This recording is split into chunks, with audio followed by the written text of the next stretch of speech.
Sinasabing nag-react si Piolo Pascual sa mga impormasyon at payag na kumakalat sa social media, kaya mas uminit pa kaysa dati ang kwento nila ni Bibi Gandang Hari.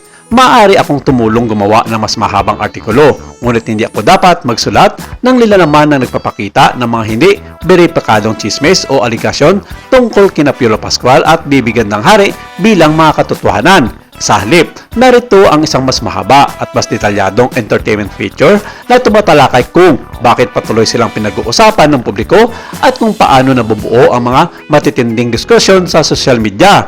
Sa mundo ng showbiz, may mga kwento na tila hindi kailanman nawawala sa alaala ng publiko. Kahit lumipas na ang maraming taon, patuloy pa rin bumabalik ang ilang mga pangalan sa mga diskusyon online, sa mga entertainment forum at maging sa mga simpleng usapan ng mga tagahanga. Kabilang sa mga personalidad na madalas na nababanggit sa ganitong mga talakayan, sina Piolo Pascual at Bibi Gandang Hari. Sa tuwing may lumalabas na panibagong panayam sa social media post o viral na video clip, agad na muling nabubuhay ang interes ng publiko. Maraming mga netizens ang nagtatanong kung may bagong detalye bang lumilitaw o kung may bagong pananaw na may babahagi ang mga personalidad na sangkot. Ngunit ano nga ba ang dahilan kung bakit nanatiling buhay ang interes ng publiko sa mga ganitong kwento? Isa sa mga natatanging katangian ng kulturang Pilipino ay ang mas malalim na interes sa buhay ng mga artista. Sa loob ng maraming dekada, ang mga artista ay hindi lamang itinuturing na mga performer. Para sa maraming tagahanga, sila ay nagiging bahagi ng kanilang pang-araw na buhay. Lumalaki ang mga tao na nanonood ng kanilang mga pelikula, nakikinig sa kanilang mga kanta at sumusubaybay sa kanilang mga tagumpay at pagsubok. Dahil dito, kapag may anumang balita may kaugnayan sa isang kilalang personalidad, mabilis itong nakakakuha ng atensyon. Si Piolo Pascual ay isa sa mga pinakamatagal at pinakamatagumpay na artista sa ating bansa. Sa loob ng maraming taon, nakilala siya bilang isa sa mga pangunahing leading man ng Philippine entertainment industry. Nakagawa siya ng maraming pelikula, mga teleserye at iba pang mga proyekto na nag-iwan ng malaking marka sa industriya. Samantala, si Bibi Gandang Hari ay isa ring personalidad na matagal nang kilala ng publiko dahil sa kanyang mga naging karanasan at personal na paglalakbay na natili siyang bahagi ng mga usapan sa entertainment world.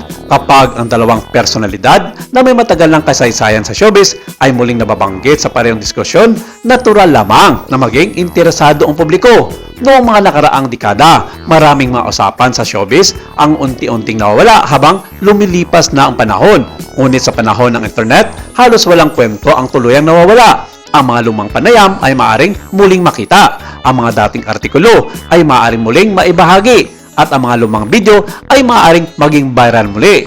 Ito ang dahilan kung bakit maraming lumang usapin ang nagkakaroon ng panibagong buhay sa social media. Minsan sapat na ang isang screenshot o maiking clip upang muling magsimula ang malawakang diskusyon. Isa sa pinakamalaking pagbabago sa modernong panahon ay ang bilis ng pagkalat ng impormasyon. Sa loob lamang ng ilang minuto, maaaring makarating ang isang post sa milyong-milyong mga katao. Kapag may lumabas na bagong payag mula sa isang kilalang personalidad, agad itong nasusuri at napag-uusapan ng mga netizens. Sa maraming pagkakataon, nagkakaroon ng iba't ibang mga interpretasyon ang parehong impormasyon. Ang isang tao ay maaaring magkaroon ng isang pananaw. Ang iba naman ay maaaring magkaroon ng ganap ng magkaibang opinyon. Dito nagsisimulang mabuo ang mga mahabang debate online. Natural lamang sa tao ang maging mausisa. Kapag may kwentong matagal ng bahagi ng entertainment history, maraming tao ang nagiging interesado sa mga detalyeng ito. Ngunit mahalagang tandaan na hindi lahat na lumalabas online ay kumpirmadong impormasyon. May mga pagkakataong ilang detalye ay bunga lamang ng mga kaka. May mga pagkakataon ding may mga impormasyon na nawawala ang konteksto habang paulit-ulit na ibinabahagi.